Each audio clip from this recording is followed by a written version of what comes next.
Today I'm joined by Jonathan Edwards. Jonathan is Olympian 1994 in luge, ended up with a fourth place in the men's event, in the team event, multiple medals at the World Cup, and has now made a transition into business life. So, welcome, Jonathan. Christian, hello. Good to hear you. Nice, thank you. Jonathan, if you could explain in a few words, what is the sport of luge all about? Well, luge is the often misunderstood Winter Olympic event. Everybody watches it when the Winter Olympics are on. It's in the first 4 days. It's where an athlete goes on their back, feet first, dressed in tight clothing at 125, 140 kilometers an hour. We do it in singles and in doubles, and there's also a team event, and it's one of the fastest Olympic sports. And of the three sports, which a lot of people know, bobsled and skeleton, luge is the fastest and probably the most dangerous of the three. So yeah, I did, like every American boy, I grew up wanting to do the sport of luge. Completely kidding, very sarcastic there. But no, I fell into the sport at the ages of about 14 and a half. And but luge, I like to tell people luge is one of the most complicated sports because unlike a sport like skiing, where you can, there are manufacturers making skis, the sleds in luge are all really handcrafted by just a handful of people worldwide. And so there's very much an art and a science and velocity and danger, and it's got all the great things we love about sport all rolled into one. Yeah, cool. I will get back to that later for sure. Sure. In your life as an athlete, what was your darkest moment? So the first Olympic team I didn't make. I was paired with another athlete from Michigan. I was from Boston in Massachusetts, and we were paired together, and we got very good very quickly, even though we had a late start to the sport. We were both athletes in other sports. He played American football. I played soccer, hockey, ice hockey, and field lacrosse. But we did very well very quickly, and we finished.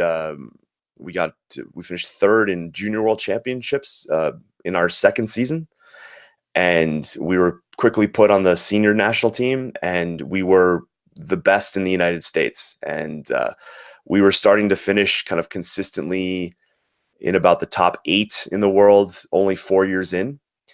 And we were the fastest U.S. team on the Olympic track in Albertville. We were hoping for a top 6 finish. But our Olympic trials at the time was set up so we had to go back to Lake Placid, New York, and compete there. And the track there in Lake Placid was unlike any of the tracks we saw in Europe. So we had been very fast in Europe on a different style of track. And unfortunately, our home track was unusually technical. Let's put it that way. And in our Olympic trials race, we finished third. And we were 800ths apart. So 3 sleds were 800ths apart. And everybody said, "Oh no, don't worry. The coaches will." There was a coach's pick, so the winning team automatically made the Olympics, and that was fine. They were the second fastest team in the U.S. And then we finished third, and due to kind of some maybe a little unfortunate choices, the other doubles team also had a singles slider on it who can compete in the men's race. So they picked them instead of us. And I haven't cried so hard in my life, as a 20, how old was I then? A 21-year-old athlete. No, maybe a little younger than that, but 20-year-old athlete. That was the worst because we were the fastest. We were, everybody was saying like, there's no reason why you wouldn't be picked, right? But there was this little wrinkle that no one really considered, and we didn't go. And that was probably my darkest hour athletically for sure, but also the biggest springboard as well. Okay, that's the next question. How did you recover from that, and what did you learn? One thing I learned is that every athlete, when they have a loss, they grieve just like if someone died. Right. We tend to gloss over when an athlete loses. and we try to, quickly get them back on track. But you have to go through the grieving process, just like you would if someone in your family passed away. Um, and when we got through that, we decided, we're like, you know what, the next Olympic team, we're going to be so good that they have to pick us. And actually, because of that experience in our Olympic trials, in another sport in the United States, I believe it was cross country skiing or maybe speed skating, they had a similar situation where an athlete who was by far one of the best in the world from the US got left off the Olympic team as well. And so the USOC changed, I think helped initiate some change. So the next Olympic trials, we had the opportunity to qualify for the team based on our World Cup results. And so our goal was like, we are going to have the fastest starts in the world. We're going to get our sled in order. We're going to be so good that there's no question that we don't make this Olympic team. And that's what we did. So from that low is low, we actually took that and just flipped it. And instead of blaming everybody else, we really took it on us. And I think the athletes who can really look hard at themselves and realize, it's all under my control and I have to do everything I can to control it. And then the chips will fall where they may. And that's what we did. And we ultimately qualified for that Olympic team. It wasn't pretty, but we did. And actually the following year, we went back to the Olympic track in France the year after with a full Olympic field. And we won our first World Cup medal, which was a silver medal. And unfortunately, when that happens, you're wondering like, oh, wow, we could have done, if we'd done that in the Olympics, who knows what would have happened, right? But that's neither here nor there. But that was a really good moment for us because we went back full Olympic field and took a silver medal. So we were pretty proud of that. Pretty cool. Yeah, I really like the point of grief and the necessity to go through grief. I think very often with our athletes and also with our kids, we try to take that away from them, right? Because we don't want to see them suffer. But in the end, also what I see here in the interviews coming back from athletes who have succeeded, it's that they have always gone through a very difficult period and they have come out stronger than before. You have to. And I think now, as I work with athletes, and I know as you work with athletes, the athletes who go through some sort of struggle like that and then continue are much more resilient. We tend to worry about the athletes who come through easily. I give the example of, it's like if you took a helicopter to the top of a mountain and then a windstorm came and blew you down, and now you had to decide, am I going to go back up to the top? But now you have to learn how to climb again, maybe, and you have to learn how to fight and strategize. And I think the athletes who go through some challenges when they're young are more apt to stick. They're more apt to stay long term. And I also think from an organizational standpoint, when you invest in athletes, you don't want to just take your athlete through and then have them like retire and then never be involved in your program anymore. You really want to recycle that information back in. And so I think the athletes, I mean, I know I've seen this for sure, the athletes who struggle and continue and embrace that challenge and know that more will come, they have the best chance, I think, of being successful long term, for sure. Yeah, I agree with that. What was your best moment? Well, the thing, when we had that result, when we had that second place finish, our first World Cup medal, it gave us now belief, right? Because up until that point, there were teams that we were competing against who had been competing for as long as we were old. There was an Italian team who had been competing for 20 plus years. They had been, I think, eight-time overall World Cup champions, right? Olympic medalists, world champions. Like, it was ridiculous. And we were beating them. We were close to them. And that was a catalyst, I think, because every athlete, we're looking for reasons to continue, right? I think what I notice with a lot of today's generation of athletes is they are They are quick to give up and not as resilient to fight longer to get that result. Right? I think they want instant. They want more of an instant gratification, and that's not bad. It's just it is what it is today. I mean, everybody can go on YouTube and see kids succeeding, and so everybody wants that quickly. But that gave us the gas to keep going, right? And the little carrot to say, "Hey, you're doing all right. It's going to come." So that was really important for us, for sure. And then I guess you mentioned it. What did you learn from that moment? Well, the cool thing was we beat one of those teams that so they were the silver medalists at the Olympics. We beat them by, I think it was 6 thousandths of a second. So second and third was separated by 6 thousandths of a second.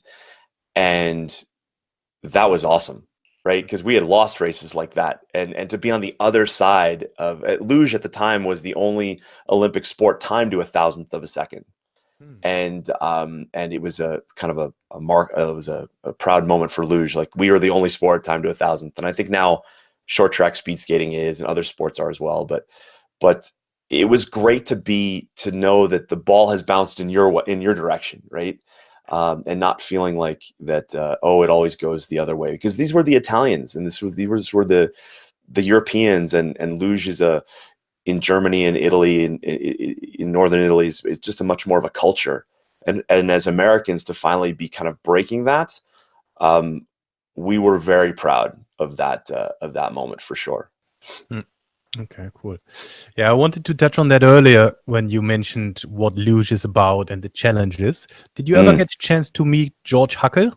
Oh, for sure. For sure. And I actually had a great moment a couple years ago so I'm from Boston, but I live in Calgary, Alberta, Canada. And I hadn't seen Georg in a very long time. And I've worked for television over the years, like in Vancouver in 2010.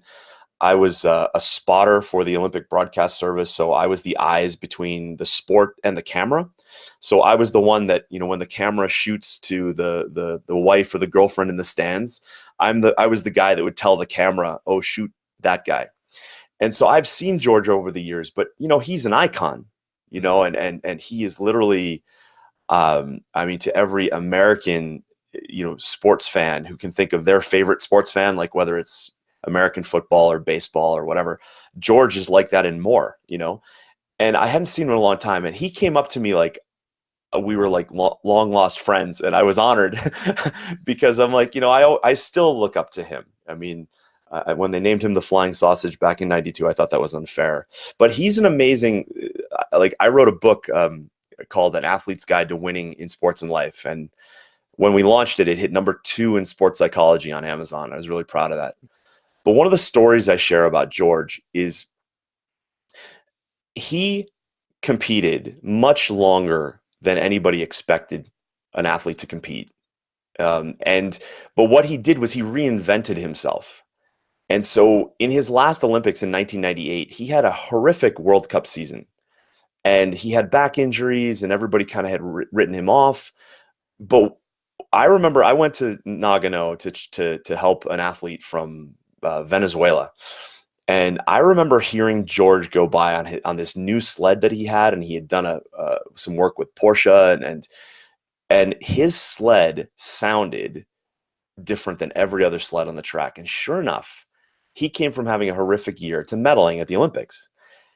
And I encourage athletes to, based on that story, I go, you have to have a physical ability, a technical ability, and a tactical ability to compete. And it doesn't matter what your sport. So you have to have those 3 things. But you also have to, we sometimes talk about belief or sports psychology as another pillar, like holding up a house. But I disagree. I think that belief is more like a glue that holds it all together. And he had the belief in himself enough to go like, no, you know what? I can still do this. I'm still technically good on the sled. Physically, I might be behind. But then he realized, how can I improve? How can I win? And he reinvented the sled for himself and for others. And he developed a suspension system and all sorts of things. And at the time, it was ridiculous, where people were saying like, oh, you should just retire and just be done. He was like, no, no, no. And he changed the vision in that sport. And I commend him 100% for that, because other athletes around him just retired and gave up long before they probably needed to. He also had the resources, and that's another thing that athletes need to have. They need resources, right? So he applied those resources he had to design a new sled and be able to compete. Some athletes don't have that, but also some athletes give up and they say, oh, I don't have those resources. I don't have the money. But really, then you've just shut yourself down. So why not ask yourself, how could I find the resources to continue, or to win? So that's the most important thing there, for sure. Yeah, he's amazing. I love George. I believe that. Yeah, I just know him from documentaries I've seen when I was younger, but it was always like kind of this, what Michael Schumacher, the Formula One driver, also had. They both looked at the connection of vehicle and human. Sure. And I think that's also what you just outlined. You know, he looked at the sled. How can I improve the sled and stuff like that? So what I love, and I know you work with athletes who have, whether it's a sled or a bike or a car, or there is there's a connect. I think the best athletes look at that as an extension of themselves. And when they don't, there's a level of extra effort that needs to happen. But when you embrace it, when you almost morph, right? You become part of it. Those are the athletes we see that transcend and do amazing things. And so I always tell younger athletes that I work with.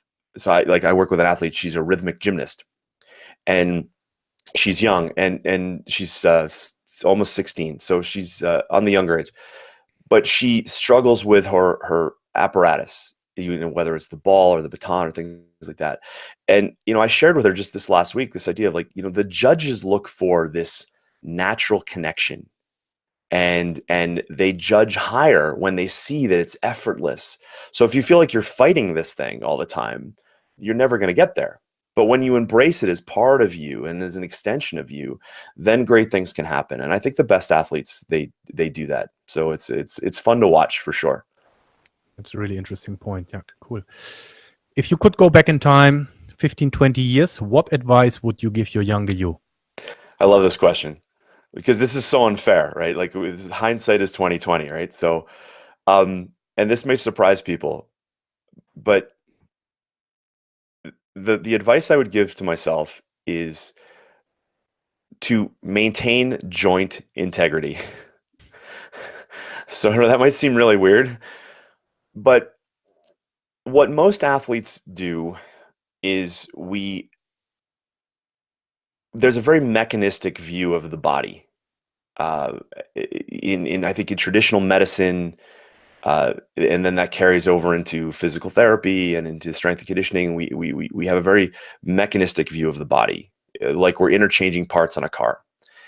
And there's this anticipation that your parts will wear out at some point. But we've all run into athletes who have good joint mechanics, they have good ranges of motion, and they tend to, and when you have that, you can express yourself in your sport. And when that goes away, that becomes a problem. And then we start to compensate, and then we start to try to put Band-Aids on things to just continue. And so, but now, with what I know now about the body, and also the competitive aspect of an elite athlete, we tend to think, oh, well, I'll figure out my body later. Like, I'll just give my body now to my sport, and then I'll do this as long as possible. Like, whether they're holding on to the next World Championships or the next Olympics or whatever, it's just like, oh, I just have to get through that, and we hear those stories, and the TV makes them, oh, isn't that amazing? She's running with like no hamstring, but I would take more of a holistic approach to my body, and I would do everything I can to maintain joint integrity, because the strength coaches I worked with when I was young, we were very much like, luge is it's a very lopsided sport. It's very internally rotated. It's things like that. I mean, we're basically folding ourselves in half at the start. We experience, 1,000 car wrecks in our lifetime, and that's why my neck is still 18 inches. you know? And so I would maintain joint integrity, and I would encourage every athlete I work with to do that, because there will be a time, and I learned this from a gentleman named Steve Maxwell. He said, as a competitive athlete, we rarely shift from performance to preservation. We are always in performance mode. And I think part of what makes elite athletes elite is because we sacrifice so much, and we can shut off our pain, the feelings that we have of pain, and we can fight through injury and things like that. But we now, through medicine, you know, we're going to have the potential to live who knows how long, right? And I think the discussion then comes later, like, well, for those athletes that are in their 40s, 50s, 60s, 70s, and beyond, I think all of them will tell you they wish they had their body, they wish they had less pain to enjoy their kids and the rest of their life, almost in exchange for the medals that they had when they were athletes. So, but it's a tough one, because as a dad now, you know, I look at my kids and I don't want them to have the pain that I have now. I had both my hips resurfaced this a year ago, you know, and the 5 years before that was brutal.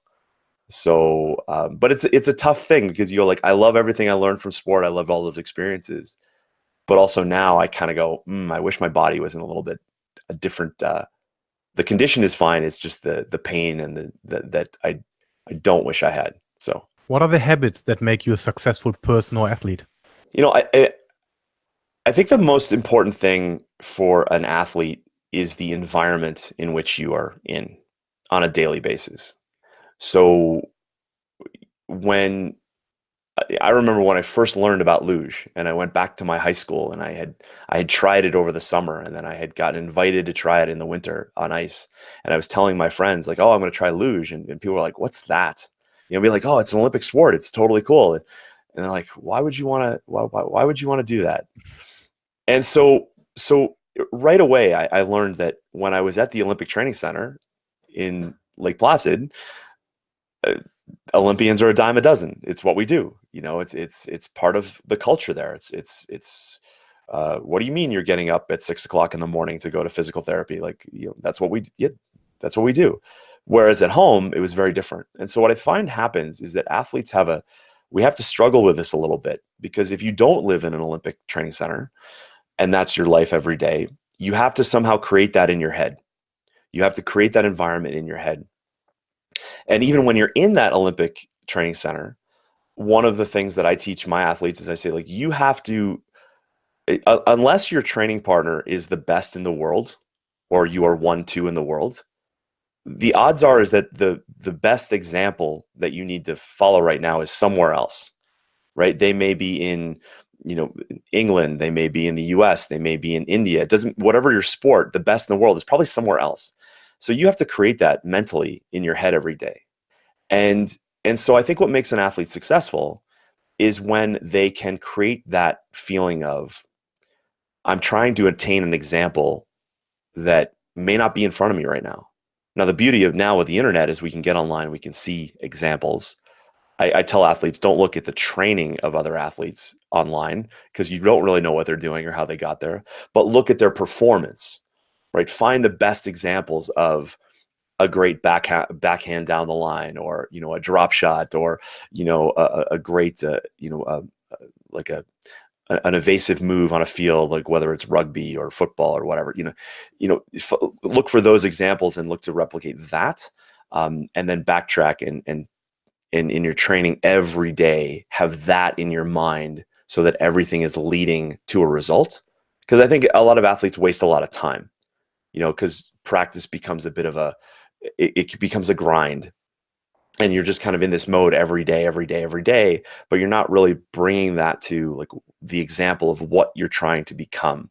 So creating that environment in your head is probably the most important habit you can have daily, in order to make all of your training worthwhile and make you the athlete that you wish you were, that you want to be. Right.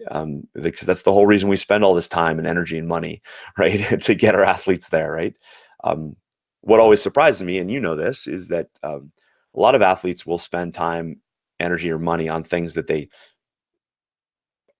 probably shouldn't. and you wish they just have a little bit more focus, and focusing on that end result. Because when you have that end result in your head, everything happens a lot quicker, right? Okay. And then something that interests me is you have made a transition into business life, and Yeah. you're also, I think it's a one-man business, right? So you are your own business. Well, now, but so 20 years ago, I became a strength and conditioning coach, and I worked with young athletes, and the basement of my house was a gym, and I helped other personal trainers with their business, and I worked with some great strength coaches. But then back in 2005, my wife and I bought, wait for it, a bedding store, a small bedding store. We had our son was about to be born. My wife was working corporately, and I had moved to Canada. And so we just wanted to buy a business so that we would just have cash flow. And we started looking for businesses to buy. So for 10 years, we took this little tiny bedding store and grew it into a multi-million-dollar furniture and interior design company. And then, yeah, so that was so much fun to learn. And I think what came to me from my Olympic experience was just this idea that, you know what,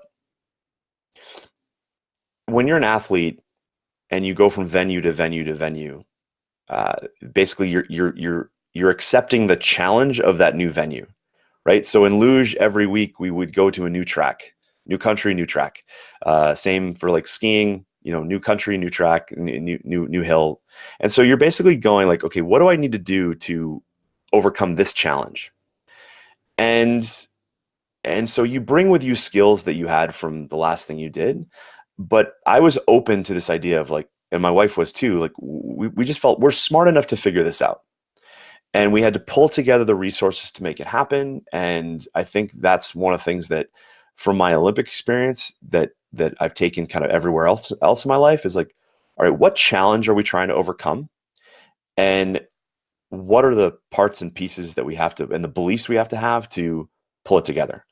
What's the physical ability we need? What's the technical ability we need? What's the tactical ability we need to overcome this challenge? And then what do our beliefs need to be, right? What skills do we need, and what resources do we have to throw at it? And when you take that's the same thing you do with an athlete. You can take that to anything. And so, I've recently started working with people who weren't necessarily athletes, but they're entrepreneurs, but they struggle with like anxiety. They have depression because things aren't really working well for them. And I take them through a process where we just go like, okay, let's look at you like an athlete in this challenge called life. And then we take them through it's the same process that I use with a young athlete, a skier, a gymnast, a figure skater, a horseback rider, like whatever. It really comes down to those three key abilities, and then what I call the layers. So these are physical, technical, tactical. Those are your abilities, and the layers: your belief, your life skills, and your resources. So that's what I brought from sport, and it's been fun. Yeah. I guess what I wanted to ask is if you have a business and you said as an athlete the environment is important. Mm-hmm. How do you choose the right people for your business to work with you? I mean, not necessarily the ones that make business with you, but the ones that work for you. You are like the team. The team. So that's a great question, Christian. That's so I've noticed that as athletes, we're either really good or bad at this, because a lot of athletes were very independent. Right. And sometimes athletes are very successful, but they don't trust, right? And they're not good delegators, right? But the best athletes we see, they are a business. I wrote about this in my book. Like every athlete really needs to think like a CEO, right? That they are the center of this business where they are executing their best ability, right? Whether it's tennis or BMX or skiing or hockey, or it doesn't matter. So, but there's all this other stuff that has to happen. There's logistics, there's things like this. So you have to find those people. And I'm always amazed at the best athletes in the world, like a Michaela Schifrin, or Lindsey Vonn, or especially in tennis. Tennis is a great one because you have to get yourself to the venue, you have to organize the hotel and the flights and oh, do we need a private plane this year? Like maybe not, like whatever. So that same approach is the same approach I use, and it's basically there are tasks that need to be done to move you forward, but they're not in your, what we say in the US is your wheelhouse, right? They're not you don't you're good at them, but you don't love them. And but you have this vision for your business, so you're the one that needs to maintain the vision, and then you have to find people who can take work off your hands. But in business, it's all about revenue and money, right? So you have to have the revenue or the money with which to hire that person, because they're not going to work for you for free. Um, so you have to find a way to delegate your resources to get work done so you can spend more time doing the things that you do best. The challenge is that, especially for people listening who are coaches, we love to coach, but to grow a coaching business, that's marketing, that's sales. And not a lot of coaches like that stuff. Hmm. They're like, I'd much rather be head down with my athletes, in the weight room, on the field of play, like whatever. They'd much rather do that instead of learn how to, figure out a email autoresponder, and stuff like that. So it's a balance, because the challenge comes in when I like to do that stuff, but I realize it's a waste of my time, right? Because I'm better suited, talking to another, like an athlete or a parent or coach and things like that. So how do I find those people? Or like what, like, there's all sorts of resources to find people like that. Um, how do I pick? I pick the first thing that I know that if I unload that, it's going to give me more time to do the thing that I need to be doing. And really, then it's just a process of, okay, I've freed myself up a little bit. Okay, now I have another client, or I have another two clients. Great, now I can hire somebody else. But then if the clients are done and I've moved them on, and then the revenue goes down, I'm like, oh, do I still need to want to pay for that person, right? So that's always the balance, right? So it's an ebb and a flow. Hmm. Um, but I just believe, from my athlete background, I just believe that we have more ability than we know, and we can overcome any challenge. And success is just about putting yourself in the face of more difficult challenges, and the people who are the most successful are the ones who can overcome the most or the largest challenges, right? Typically. So, yeah. Cool. Do you have a morning routine? Oh, when I read this question, Christian, I would like to have one. So here's the thing. The biggest thing about morning routines that I find is that it's all based on how much sleep you got the night before. And so really, we talk so much about morning routines, but we never talk about night routines. And so my morning routine starts with my night routine, which is this: protect your last hour. So if I say that I want to be asleep by 10 o'clock, that means at 9 o'clock, I need to leave my desk, make sure my kids are taken care of, and start going to, start my sequence to get to sleep at 10 o'clock. Because if I don't fall asleep at 10 o'clock, and I'm somebody who needs a fair bit of sleep, like I need about 7.5 hours. Um, because okay, if I go to bed at 10, then I can wake up at 5:30 and I can have a routine. What I like to do in the morning, if I nail my routine, is I get up, I have a shower, and I stretch. And I really I really like to have about 30 minutes of just stretching and kind of gymnastic type movements, to just kind of activate my body and feel good. Because most of my day is sitting in front of my computer or standing at my desk or being on a phone. And what's crazy is that of all the athletic performances I had when I was young, I feel like sitting all day is more difficult on my body than any maximal squat or clean I ever did.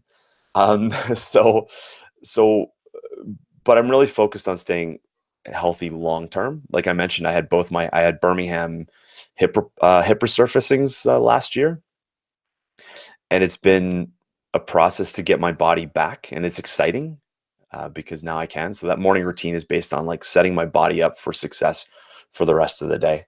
And then I get my kids ready, I take my kids to school, come back. So that's kind of my morning routine. Okay, cool. How do you prepare yourself for important moments? I didn't I didn't do this as well as I wish I did when I was young. Uh, a lot of my focus with athletes now is preparing them for things, not just what they're going to do on the field of play, but everything around it. Um, when I was learning how to do luge, we were taught you have to visualize the perfect run, right? The perfect race. But what would happen is you would get into curve two and then you'd be offline by an inch and a half and you'd be like, oh, there it goes, right? And now you're fighting to get back on this perfect line.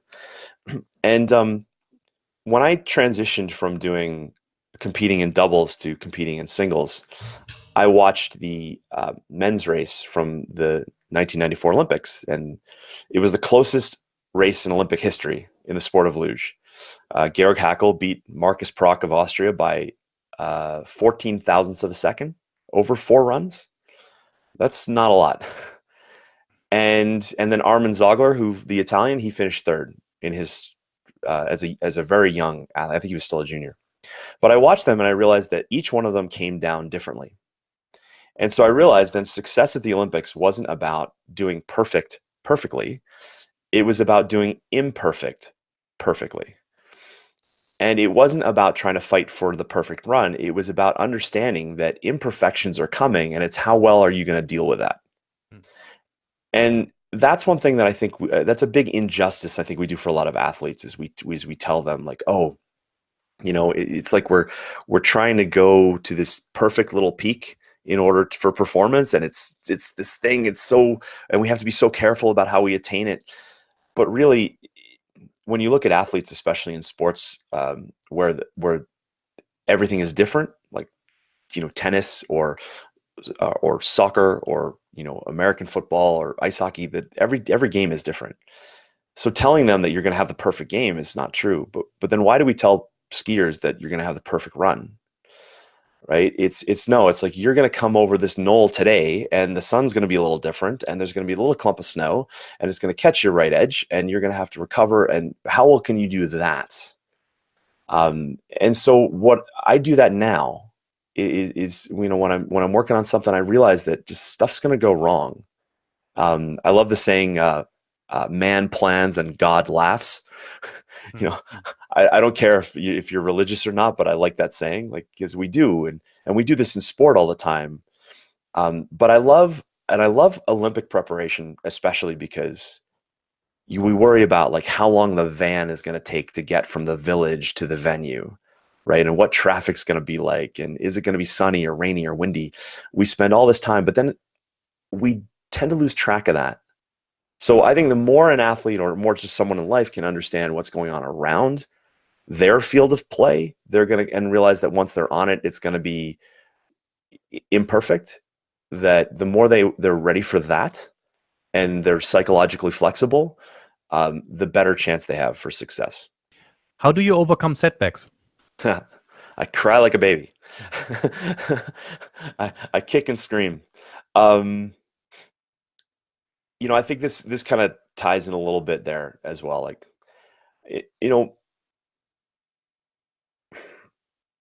everybody has to go through some sort of grieving when they have a setback. The more mentally flexible the more psychologically flexible someone is, though, the quicker they get through that. And so what I realize now is that one of the best tips I got when I was young was that the highs aren't so high and the lows aren't so low. And we get into trouble when we make the highs really high and the lows really low.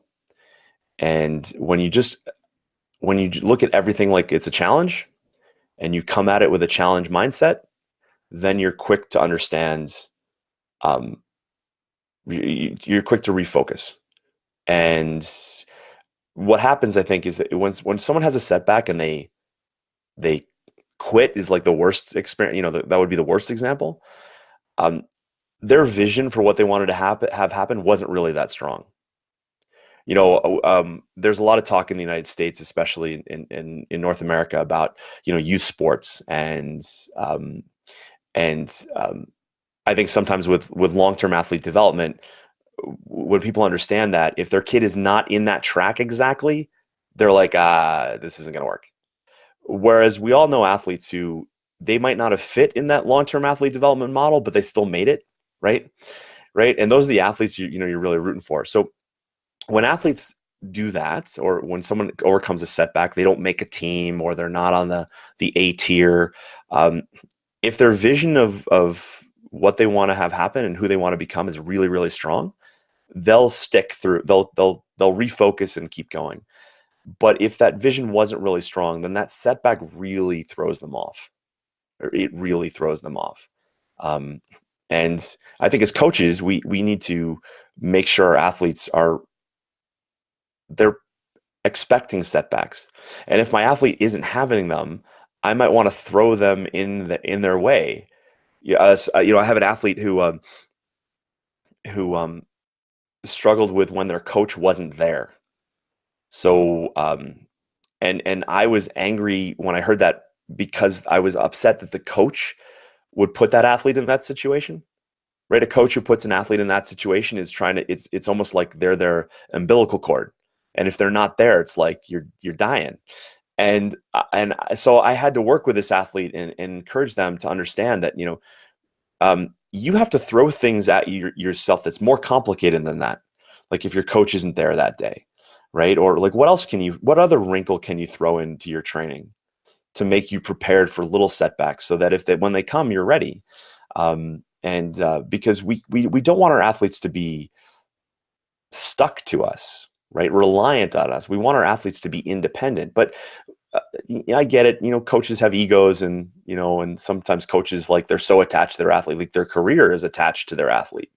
And so that's not always the best dynamic, because we want that athlete to be resilient in whatever situation comes their way. Oh, like, okay, the bus broke down on the way to the venue. What are you going to do? Right? You've got to run the last quarter mile to the venue to get to the start on time. Like, what's it going to be? Like, have fun with it, and know that you can overcome anything. So, because that's where athletes get their real power from, is when they can overcome any setback. Yeah, I like the one when you say that essentially as coaches, we need to be able to make ourselves redundant, right? In the long run, I guess at younger ages, there needs to be a lot of connection with the athlete, but the longer they get, also in the sense of leadership models, you want to be more a facilitator, that the athlete can basically do it by themselves. So it's a balancing act. It is, and I feel for coaches that are in situations where there's a lot of young coaches, and I'll use an example, like in club sports, where there's a young coach with a young team or young athlete, and that coach loves their sport, can't think of doing anything else with their life, and worries that if they're not doing this, they're going to be flipping burgers at McDonald's. Like, I don't know, right? And so there's this tension that coach has in them. And they don't want to share information with other coaches. They don't want their athlete to leave them for another coach. But sometimes I think one of the most empowering things you can do as a coach is when you go to your athlete and you say, I've gotten you to this point. There's something else you need, and I can't give it to you. And I believe that's when a coach is in their most powerful moment, is when they say, you need something that I can't give you. And because I think what happens is the athlete goes, wow, that's amazing. I can't, this doesn't happen like this way exactly, but what's unspoken is the athlete goes, wow, okay, great. You've now helped me. Like, you've uncovered a wrinkle that I couldn't uncover as the athlete, and you, the coach, have just said, like, we need to look at this now. And I think that's the most powerful relationship a coach and an athlete can have. Yeah. But sometimes the environment doesn't allow that to happen. But it's a longer story. Yeah. And if that situation happens, then actually the coach makes sure that it's about the athlete. And you just said too many coaches make the athlete about them. And I think that's where we go wrong. I mean, it should be about the athlete, not about us. Ideally, yes. Ideally. I remember, so when I first started doing luge, and this was a long time ago, so this is in the late 80s, and I'm not that old, but come on. The Russian program was massive in the late 80s, early 90s. And I remember we were at Junior World Championships in Germany, and we showed up with a Russian sled that the American program had, and we had taken this sled and we had fixed it up, and we showed up to race on that. And our American coaches were good friends with the Russian coaches, and the same coach then is actually in the U.S. luge program now. But they had a thing in Russia where, as a coach, you started with like an athlete as a junior, and you came up with them in the ranks. And if your athlete made the junior national team, you were the junior national team coach. Right. So in that system, like, you don't have that. You're not going to have a coach that says, my athlete can go work with that coach. And so it was very, it worked for them because they had so many athletes, but it's not a great environment. It's not a very healthy environment. But organizationally, a system has to be very well set up to support that type of conversation. And yeah, for young coaches that are just getting started coaching and this is all they want to be doing or think they should be doing, they're going to be holding on to their athletes like they're a bunch of fragile eggs, and not wanting to let go. So but that's where one of the things I encourage my athletes and their parents is to recognize that, one thing I say is, like, we need a physical ability, a technical ability, and a tactical ability. But sometimes your coach is a technical coach and doesn't understand the physical ability, right? And so as a strength and conditioning coach, that's why someone like you comes into play, right? But then there's you have a coach and they might be more tactical, right? In choreographed sports in particular, you need good choreography, right? That's a tactic. Right. So, but if your coach is mostly technical and can teach you how to spin and jump and whatever, you need to find someone who can help you with the choreography. Right. But if your technical coach tells you like your hamstrings are tight, that might be out of their wheelhouse. Right. And we all know that there's coaches who are, they're that coach and they're trying to be the physical ability coach. Right. And so what I do with my athletes is I try to help them look from a higher level and understand that, understand what the shortcomings of your coach are, understand what the good aspects of your coach is or are. And then, but know that you as the CEO, the athlete as the CEO, it's your responsibility to pull all that together. Right. Because if you just leave it up to your coach, sometimes you can get yourself into trouble if you just rely on them 100%. So I like it to be kind of a symbiotic relationship, like where it's a coach and an athlete working together as a partnership, not as just a hierarchy, right? Because I think when the real power comes when it's a partnership, for sure.